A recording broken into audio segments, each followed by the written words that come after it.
apps appears show you.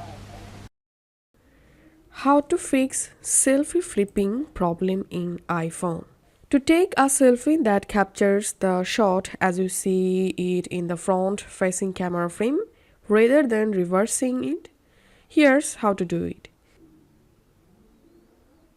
As you can see, I captured a selfie and here you can see the photo has been flipped. And here's how to fix it.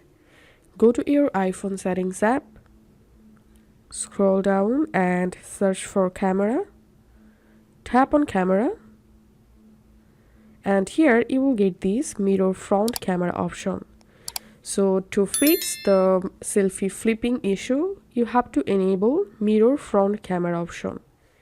And then go to your camera again, switch to selfie mode, and if you capture a photo here, you will see the photo is not reversing. So this is how we can fix this error. If this video helped you out, please leave a like and leave a comment down below. Thank you for watching.